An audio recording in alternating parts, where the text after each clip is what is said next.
to the Festival of Storytellers.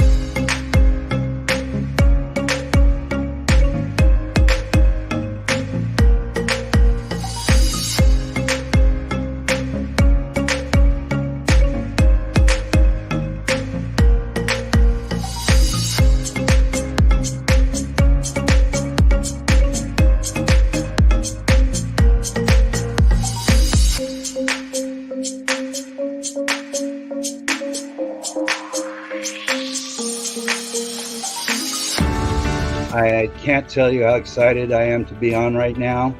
It's been a couple of weeks of excitement getting prepared, and I've done a lot of things in my life, but this has got to be close to the top. Thank you, Reader's Magnet, and thank you, John, for putting this forth and taking the chance on our authors in presenting this out to the world. I've enjoyed this immensely, Joanne. Ellie, so have I. Thank you for who you are, and thank you, Reader's Magnet. You all are beautiful, and you've worked so very hard, and we are blessed. We are. I thank everybody that's involved with this process, because we know writers need readers and writers need publishers. We thank Reader's Magnet and everybody that's involved. I love Reader's Magnet. They say, we share your stories with the world.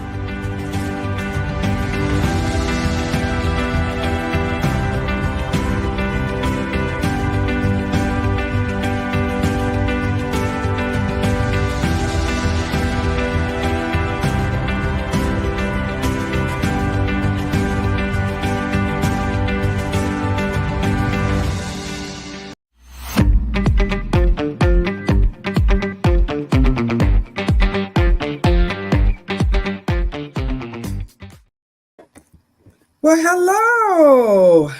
How's everybody doing today? This is the first day of the Festival of Storytellers, and I'm so excited. This has been kind of a crazy year, well, last year was, but, starting the 2024, it's a great year coming ahead.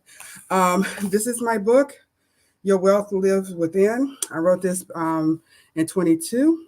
I became a financial coach a couple years before that, and I decided that I wanted to write a book to coincide with my coaching that I will be doing with individuals, so they kind of could have an idea of what kind of things that they can look inward to when it comes to their finances and how they think about their finances, and hopefully it gives them some insights into themselves. Because basically, working on your finances is a personal thing, and you have to put the work in. You have to put the work in. And if one of the things that I heard this past year, that if you don't feel like you're doing anything wrong, then you won't change. So that means that you have to change your perception about money, how you are handling money, and then that's when things can turn around for you. Like I said, I've been a financial coach a couple years now, and I just love it. I mean, I love the I've always been coaching and giving financial advice for a long time. I paid off my house, so people were, why'd you do that and all that. And so I decided that, hey, I want to help people, especially young people. I really like to reach out to young people that are getting started. Because see, if I knew what I know now, like when I was 22, 25, 30 even, man, things, would have been a lot easier and, a lot more productive. Because, the younger you are, the better you are with you learning about your finances when you're younger. It's the best step for you. And so I'm so excited to be, telling y'all a little bit about the book. So what we're going to do is, this is the introduction, get to know me. And then what I'm going to do is kind of go through, I think I have like 8 or 9 chapters in the book, and, go and break those down, give you a little bit. Not going to give you all the book because you need to go buy it, right? You need to go buy it. All right. The QR code is up there. We made it easy for you this year. So you can just pull out your phone and click the QR code, and it'll take you right to Amazon where you can purchase it. So I'm hoping that you will do that. I mean, especially for yourself, of course, it helped me, but it will help you with your finances. Okay. So we're looking forward to these next couple weeks of being with you. I want to see what your questions are. Last year it was awesome. I had a lot of people participate with asking questions. So I'm excited to see what happens this year. So if you have any questions, please put it in the chat. I put a link on Facebook, so hopefully, we'll get some people from there, getting your questions, because now, we just found out about um, the financial aid for students finally came out. It was in December, I think it was, or the beginning of January, like years and years ago, especially when I had my kids going through college. And then they took it to October, which I thought was better because you was able to go off of your previous year of taxes. And so this year, I don't know, it was real wacky, but it's out now. So if you're getting ready to apply for college, you got kids get ready to apply for college, the FAFSA is up and ready. All right. Okay. It says Travis comment, my favorite. Oh, that's sweet. Thank you. I appreciate that. I love, giving out advice. I learned that, being a financial coach is not all about, okay, yes, this is a business for me. But, if I'm going to help someone, that's what's most important. Because, knowledge is power, and I don't want to, withhold something. If I can help somebody, um, with just one thing, you know, that's worth it. Because it's all about getting you on the right path. Because sometimes, you sow a seed, and then you will reap the harvest sometimes later. So I am so excited about hearing from everybody. Hi, Kim. I'm hoping you bring in your questions all week. Like I said, I'm going to be going through the book. Let's go over something what the chapters are. It's real. I mean, I really kind of with this book, I went mental. I wanted you to think. So, of course, we have the introduction, and then it says how you do one thing is how it determines how you do everything. And I found that is so true. And I'll give you a little snippet about me. Like if there's something that I feel like is out of my comfort zone, I will procrastinate.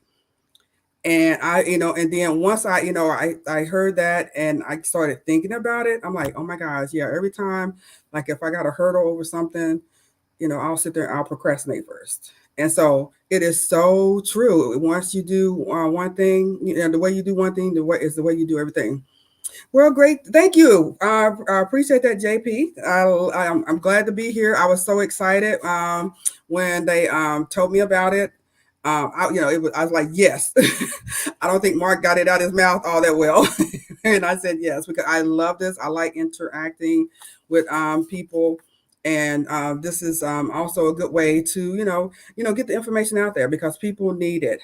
Hi there, Dodge. Yes, people need this information because there are a lot of books out there, believe me.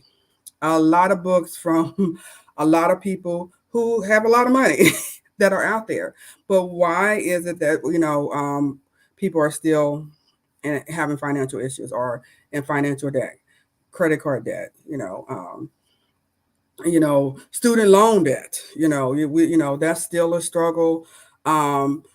Back when they were trying to do the debt elimination for student loans, I was telling people, I said, that'll be wonderful if they do that, but don't rely on that, because see, we have to remember that we got ourselves in that, or in that debt. We can't always rely for somebody to get us out of it. Okay. And so I would tell people, go ahead, when they were not doing the interest, I said, go ahead and be putting something on that, because it's going to come a time, it was like 3 years or whatever. But I mean, in those 3 years, I mean, you could, if you could have, there are some people who couldn't, that's, I'm gonna be, real about that, that there are some people whose finances were that tight, and so they couldn't do anything about it. And then Riley is saying, I agree. I would be so much beneficial book, especially for those who are trying to be fun. Yes, yes, that is so true, Riley. Yes, because it's this, like I said, this is very simple. Is dealing with your thought process, how you perceive things. And so once you see that, like, oh, okay, and then hopefully maybe then you can work on getting your finances in order. So like I said, I was going to say what the chapters are. I said the first one is how you do one thing that determines how you would do anything else. And someone who entered in the mid-20s, this would be very, yes, it would. Thank you. And then this chapter 3 is your parents' mindset.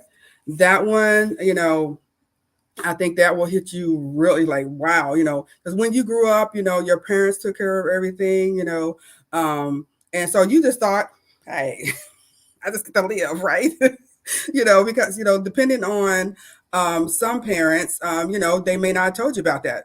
How do we get out of student loans? Yeah. You know what? I'll be back at 6. I'm gonna write that one down, and I would discuss. I would actually discuss that a little bit later because yeah, it is. It's a struggle depending on how much you're in debt, and you have to be really disciplined. I mean, to really get out of that because everybody is not going to be able to get their loans forgiven. So we can't sit back and wait.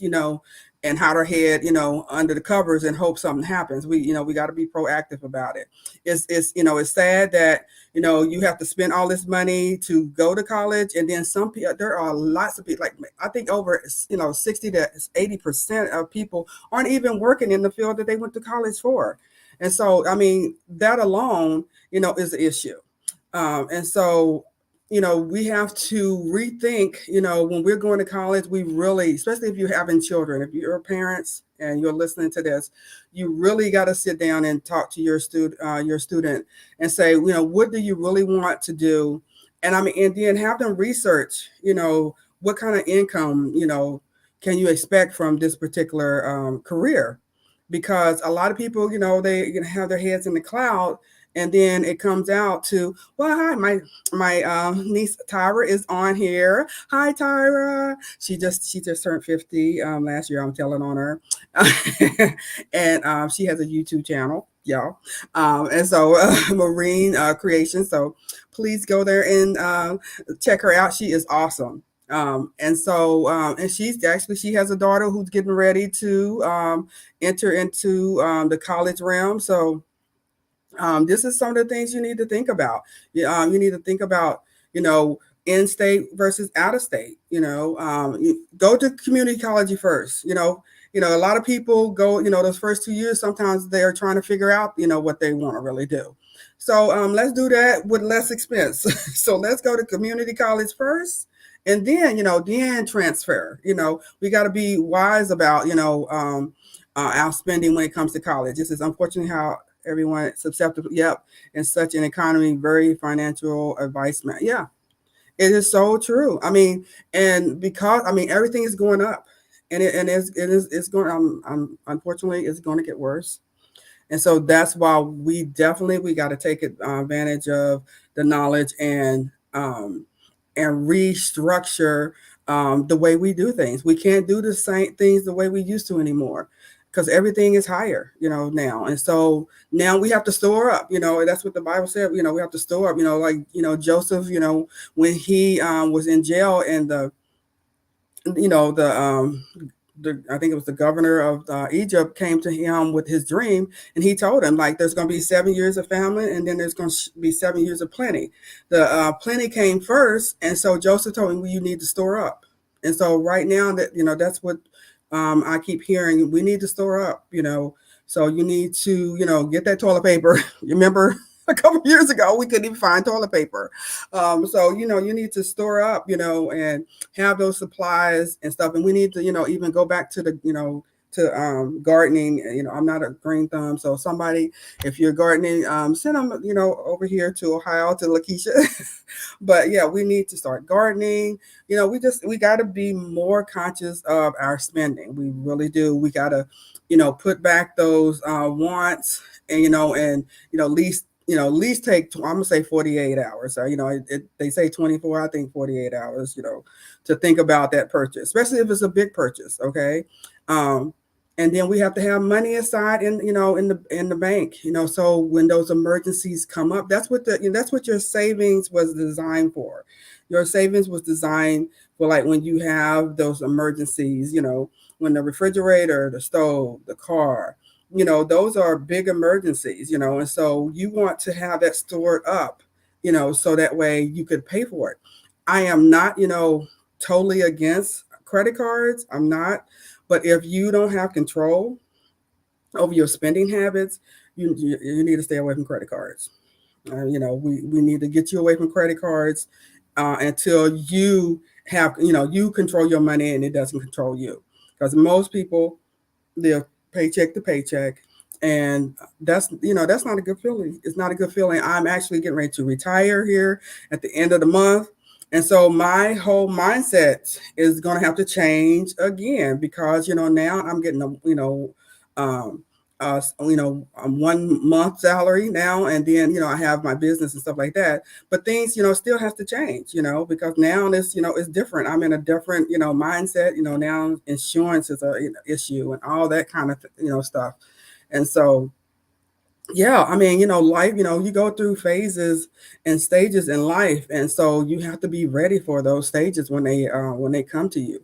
And then for us as women, there's commercials talking about, when we get in retirement, we live in poverty, you know, um, and we have to change the narrative. We have to start saving sooner and earlier as possible. And then if you didn't quite do it well, I mean, but you're on the track now, start teaching your children, teach the next generation. Because remember, they're supposed to be taking care of us, when we get in old age. So we got to get them some knowledge, right? All right. So Florine said, hi, Luckisha. I'm so proud to see and listen to you now. Mark is saying hi. Hi, Mark. That's my buddy. So yeah, so you have to change your perception of money. Okay. Like I said, that one thing I want you to take away from today is that if you don't think you're doing anything wrong, then you will not be able to change. You will not change. No one will be able to help you if you have to realize that I'm doing something wrong. Okay. So if I'm got credit card debt um that's above what I'm bringing in, then you're doing something wrong. I had to tell my son, he was wanting to get a second car because he has a Mercedes, and that's an expensive car. To get the maintenance and all that is expensive. So he wanted to get a different car, but he was thinking about getting another pricey car. I said, well, how much do you make a year? All right, so you're gonna have two cars that you will owe more than what you make a year. And so he said, but he thought about it, and he's like, okay. But see, that's what I'm saying. That's why you have to think about it. You you now you creating another payment, and then what happens if something comes up? You know, so we have to plan for those emergencies. So um, I hope that these next few days that I will be able to give you some insight, some wisdom that you can take and start applying it. Even if you don't work with me. At least I feel like I'll give you something that way you can get started. In your new financial journey. All right. So we're going to do things a little bit different in 2024. We want to we want to lose all the negativity. We want to lose all the bad habits. We want to cut them out this year, and we need to, because things are getting higher, costing more. The income is not going any higher. So we have to really adjust. We can't, look at, people on Instagram and YouTube and all that, and like, oh, well, they got it. Yeah, do they really got it? So, and even if they do got it, you don't measure your life by someone else. Okay. Because, unless you walked in the shoes that they walked in to get there, then, you can't measure yourself by somebody else. Okay, don't measure somebody else's success, by your failures. Don't see what they doing and consider yourself a failure, because you're not. You're not a failure. I appreciate that, Kathy. You're welcome. Like I said, there are millions of books out there, but I wanted, like I said, I wanted to make you think and say, think about yourself. Think, like I said, how your parents did things. Your parents, they, either they did things well or they didn't do things well. And then if they did things well, how did they how did they implement you into that? Where did you have any idea of how things were going, or did you know how things were going? And then, because depending on how well they were doing or not as well as they were doing, how did that affect how you are now handling finances? I know, we were poor growing up, and so my things, I didn't want my kids to go. That was my mindset. I didn't want my kids to go through what I went through. I didn't want them to ever go hungry or be without and stuff like that. So that was my mindset on that. But I didn't go crazy with it. But I see now that you have your influence, and then of course you have nature, and then you have nurture. So that outside influence, sometimes you can't do anything about. Uh, but hopefully you can instill within them, some fundamental principles that hopefully they'll take with you, or take with them, and then you'll see it, come to fruition, in their life. And then hopefully then when they have kids, then they'll pass it on. And then you have created a legacy. So, yeah, so if there's any questions, I think I have about maybe 6 minutes. So I'll look at the screen now and see if you might have any questions and I can answer them. And then I'll also, mention some of the more other chapters. Like I said, the way your parents handle money influenced the way you handle money. Where did you think money come from? Have you any? I know some of you are probably young, but for us, over in our 50s, like our parents would say, "Where do you think money come from?" It don't grow on trees. You have kids that they see something, or so, someone else has something. Well, mom, I want that. Why come I can't have that? And like you could just like, okay, go out there in the backyard and pull the money off and go get it. That not realizing that you have to work for that money, and then decide what you're going to use that money for. And then a lot of us we go through that guilt, and and trying to please our kids and stuff like that, and then that can turn out negative, because then only thing they equate money to is they can get whatever they want. I mean, yeah, they work, but they think they're supposed to spend it all. As soon as they get it, they spend it all. And they'll kids to spend it on what they want, and then okay, now it's rent, car payment. Like didn't you just get paid? But yeah, you went and got nails done, hair did, everything did, and now you can't pay for your rent. So that's why it's important that we really try and teach them good values and have good values for ourselves. Because we still like I said, I'm getting ready to go into retirement. I still have to I'm like, oh, you got the good life, yeah, but the way the economy is going, they trying to strip away that good life because everything is more expensive now. So I'm excited about not having to get up, because I think we were about 18 degrees today. Oh no, actually it's 34. It's 34 right now, so we're above freezing today. And so normally I would have had to get up, start my car and go to work, and but I didn't have to do it. I'm on I don't read officially. The official date is the 31st, but I'm using vacation right now until that date. So that was a blessing, that I was able to do that. And so it's just exciting that, the festival is back again this year.